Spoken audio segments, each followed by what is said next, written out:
Hello and welcome to The Hero Spouse. I'm Kendra Ruth, here to answer one of your questions about marriage and midlife crisis.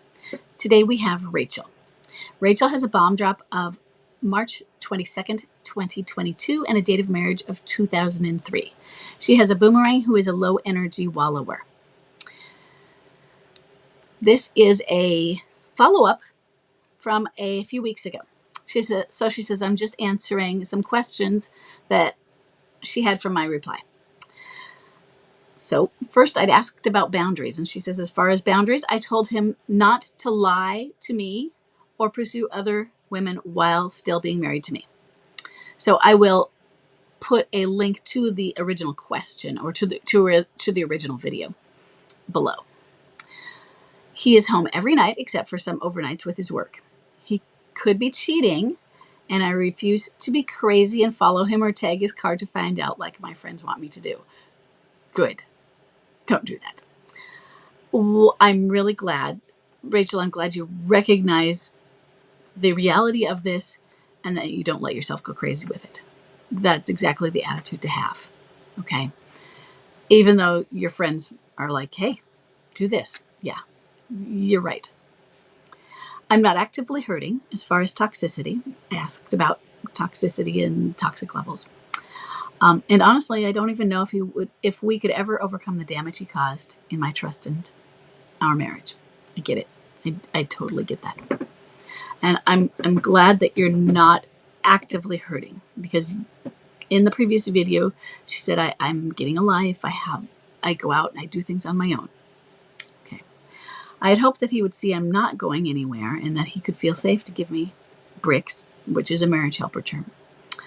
And he has for some small things. I have grown and become this independent person that I didn't know even existed. Good. Okay. In the 3 years since bomb drop, I've lost 2 brothers and my mother. I'm so sorry. 2 brothers. That is a lot for you to handle. And I'm so sorry you've had to go through that. And you've gone through it a lot more alone. Now, when you have an MLC and he's an at-home MLC, or sometimes when you have a spouse, an MLC spouse, and they're home, it's more lonely than if they weren't there at all. It's a lot more lonely to have a person there who is being avoidant or being rude or ignoring you or just half absent, living a half life with you in the house, than it is to just not have them there. It's easier sometimes when they're just gone. You feel less lonely. She goes on, I would love for him to miraculously see that he loves me. I'm his wife and have stood by him, blah, blah, blah. But I'm not sure that day will ever come or how I would feel if it did. I get it. I totally get that. Bomb drop was 2022, and that was in March. That was it is 3.5 years ago, almost 4. Okay. And sure, as a low energy wallower, he can come through to that again and have those bridges burned. The problem we get to then, sure, we can go through counseling and we can go through therapy, and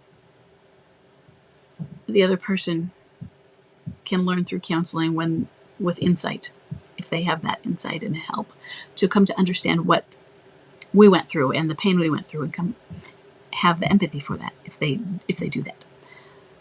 The challenge we have is, but what if this happens again? How do we know? It's not that we don't trust the person that we have in front of us at this moment, but it's the same thing we might feel going out in that dating world. There is all those people. We might meet a really nice person, but that really nice person, well, I was married to a really nice person, and then suddenly I wasn't, because I was married, but the person wasn't really nice. And the person betrayed me. How do I know? each one of these really nice people. How do I ever trust? And that's a leap of faith, isn't it?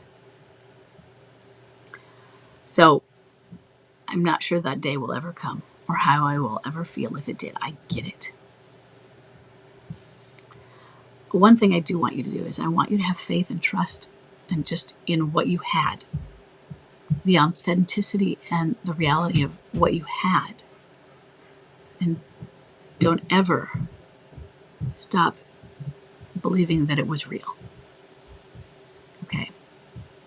Because sometimes they will rewrite that history and try to make you believe that wasn't real either. And don't let them do that. Don't let them take that away from you.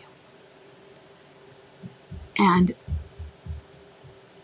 let him keep going through this, go through his depression, and he's at home, and maybe he will come through to himself. Very slowly. But it needs to be slow.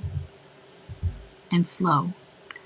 The slower it is, I know it seems strange, but the slower just for you, Rachel,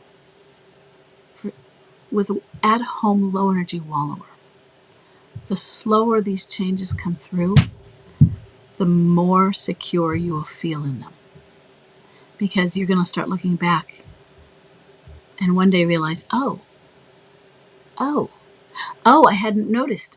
Because one day you realize, oh, it's been this way for a while. Oh, it's been this way for a while. That's when we know. And I don't know what's going to happen or not. But for you, and for those of you who are just there with your low energy wallower, and it might be plodding along, it might go slowly. But that's how it might work. Okay? Sorry for the knocking. And the knocking might continue. Hold on. But I'm almost done, so hold on. Okay, they haven't stopped. But Eli, you're just going to have to wait a moment, okay, please? He's not going to wait a moment. Sorry, guys. So, Rachel, I just want you to have faith in what you have here, okay? Because we don't have any promises. We don't have any guarantees on the other piece. And I know you know that. I would love for him to miraculously see that he loves you too. For now, you just keep loving yourself. And if you get to a point where you need to move forward without him, then you do that, okay? And for right now, you do what you need to do as long as you are choosing joy.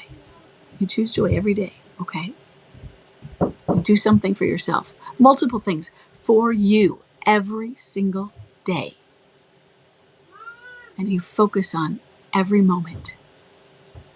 You focus on that mindfulness because that's where your detachment is and that's where your joy is. The power of now, okay? You need to go forward, choose joy. And I am going to go forward and welcome my children home off the bus.